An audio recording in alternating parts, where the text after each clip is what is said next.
The NWA World Heavyweight title might be away from Jeff Jarrett, but WG is not away from TNA. Welcome back, guys, to Fog Wrestling. Time for your first TNA review of the Christian Cage era. It is the 18th of February 2006, the first TNA since Against All Odds. Jeff Jarrett might no longer be the champion, but he's still getting shoved down our throat every single Friday night. The odds were against Christian Cage. I thought he was going to have to turn to Islamic Cage, Jewish Cage, but he stayed CC, baby, Christian.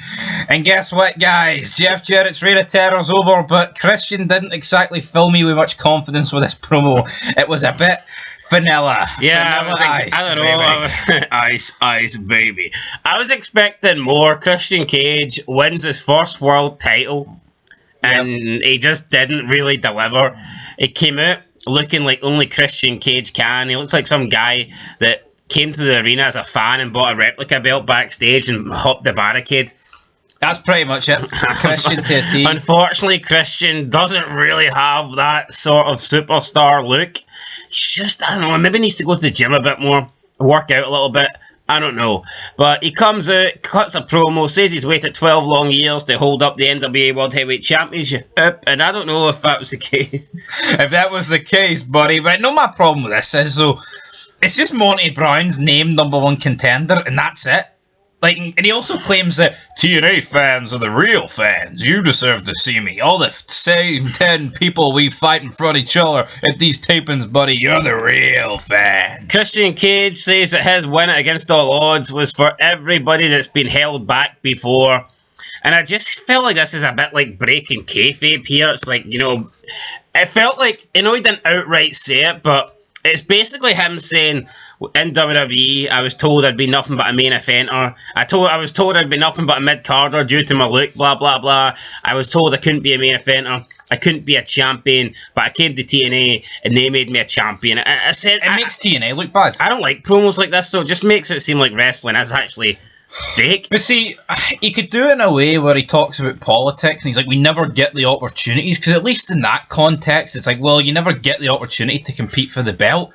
But saying it the way he did, it's like, yeah, we get the opportunities, but they never pull the trigger. The only time you should be talking about being held back in a company or being held back in wrestling is when you're involved in a storyline with an authority figure that is legitimately holding you back. Yep. It's like... The TNA committee. I mean, at least Jeff Jarrett, he talks about being screwed by the TNA committee and the TNA Championship Committee and all this shit. Jeff Jarrett doesn't really come out and talk about, I remember that time I was being held back in WWE because they didn't want to put me over. They only see me as a mid-carder. It's like, I don't think you should be saying shit like that. I don't like it. No, you shouldn't be. That's what I expect in 2023. I wasn't expecting Christian to acknowledge that in 2006. Yeah, in a time when wrestling was still alive. So he overshadowed his first world title run or segment with this. Just come out and celebrate, man. He'll defend against Monty Brown at Destination X. So Jeff Jarrett doesn't look like he's getting a rematch. It looks like it's going to be Monty Brown. Now, Monty Brown was told by Jeff Jarrett he'd be getting the first shot, but I don't know if that holds up true because Jeff Jarrett didn't win. So should Jeff Jarrett not get a title rematch? I don't know. But it looks like it's going to be Christian versus Monty Brown at Destination X. It doesn't matter though, because Jeff Jarrett doesn't care, because he's up next, he's cutting a promo. He doesn't, he's like, oh, I'm just going to turn this negative into a positive. Yeah, he spoke about getting screwed again by the TNA committee. He says he's going to take a negative though and turn it into a positive. Jeff Jarrett says he was confident because he made Sting quit only after one match.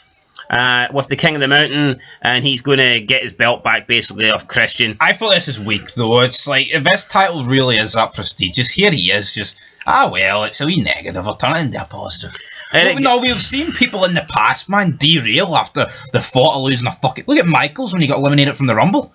His mental health broke down, among other things, and other people. I mean, look at people that are obsessed with winning the title, and this guy loses it, and he's like, well, it fucking sucks, man. At least if he was consistent, and he's like, TNA screwed me, man, I'm going to come back stronger than ever before, I'm fucking fuming. But he's like joking about with Eric Young. Sting's not here, man.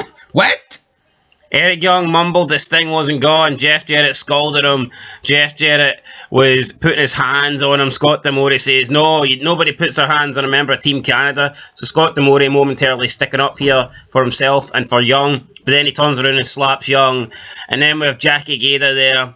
Scott D'Amore hands over a copy of the tape and says he's going to threaten to show the entire thing if Jackie Gator doesn't leave. And now it looks like Jackie Gator is going to be, I don't know, part of this group maybe, because she's been threatened. So I don't know, it looks like the shoe's on the other foot. For weeks Jackie Gator has been threatening Jeff Jarrett.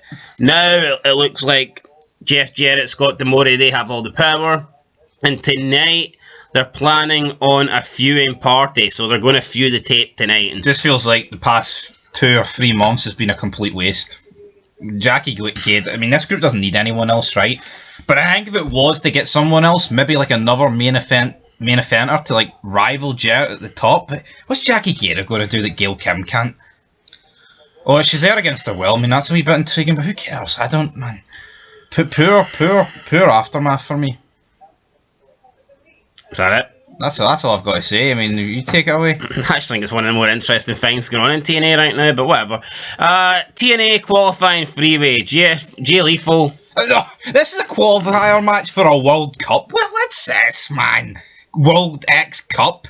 Get in the bin, free fucking Diddy, man. I mean, come on. A qualifier for a World Cup? Have you heard anything more indie than that? I actually forgot this match existed. Well, apparently it happened. Then we got a video package with R-Truth talking about how all he wanted to do when he was younger was sell drugs, and basically if he wasn't in wrestling he'd probably be dead. I was on the corner selling drugs. I like this. I like R-Truth, man. Can't be a wee keeping it fucking real, isn't he? I know the truth shall set you free. He's like, yeah, I tried wrestling, but it wasn't making enough money, so I sold some of the powder. Great wee promo. Surprised he was never been locked up, big time. He probably has been in a jail before, but...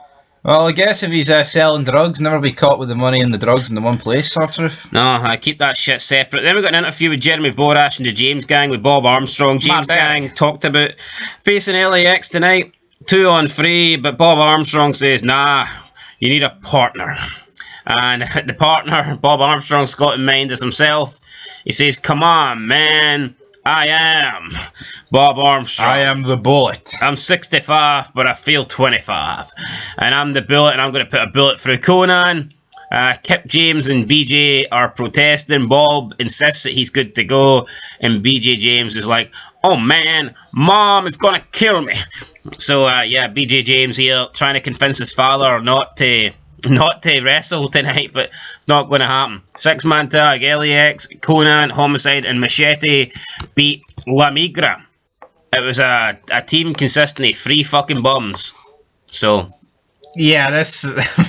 no, what were they? They were like latex spandex soldiers. Conan ran away from Armstrong after the 3 BJ James and Armstrong came out.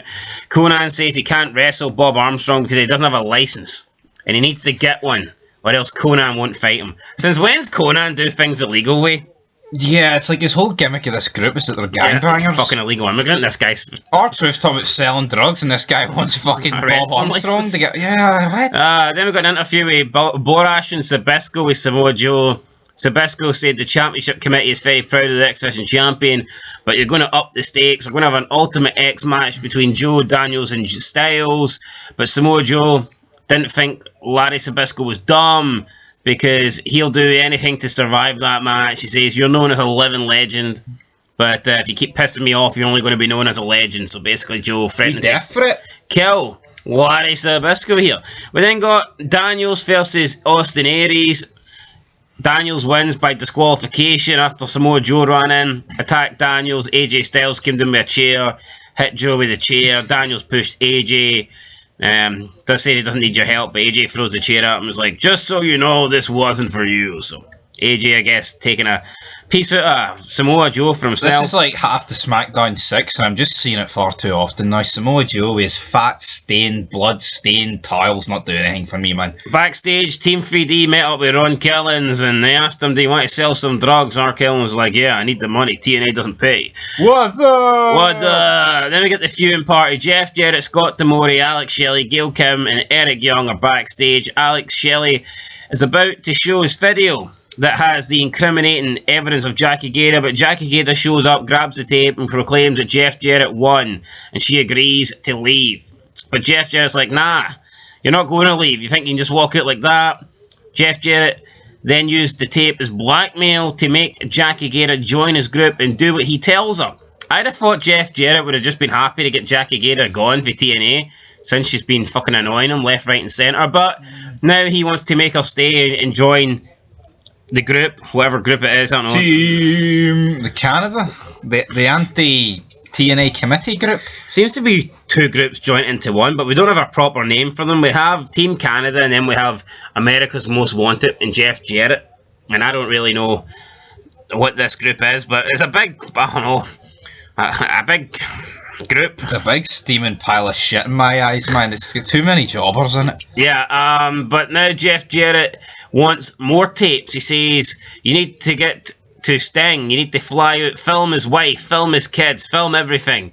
Make sure you get video footage that proves Sting is a quitter, because he wants to make Eric Young shut up once and for all. Eric Young believes Sting's still here. Jeff Jarrett's like, no, you get the video footage that proves Sting is no longer... I don't know, the Stinger? I don't fucking know. Is he walking around supermarkets with his face paint on? Then Scott D'Amore and Gail Kim laugh at Jackie Gator. They welcome her to the group and then they leave, and Jackie Gator's sitting there on her own, not in the group, so I don't know what's going to happen here. I fucking hate Scott D'Amore just sitting there with his fat face on him, man. I wonder what Jackie Gator had. What did she have on Jeff Jarrett? I'm fucking intrigued to know. Probably had nothing. No. There's probably absolutely nothing. A guitar with no strings. Six-man tag main event. Ron Killings and Team 3D defeated Team Canada, Bobby Roode, Petey Williams, and A1. Surprised, said absolutely nobody. America's Most Wanted came down after the match, attacked Ron Killings, tried to handcuff him to the ropes, but then Rhino came out and made the save. Score! No. Spear, score, whatever. Took out AMW. Next week we're getting Rhino and Ron Killings against AMW for a shot at the tag team titles. That was that. And then we walked backstage, interview time. Monty Brown is he's walking down, he's got a mean look about him. He gets caught by Borash. Borash says, what you doing? And Monty Brown says he's going to show people how to hunt. He says, watch this. I'm going to show you how to hunt. He walks into Christian Cage's dressing room and the show goes off there. And he shuts the door.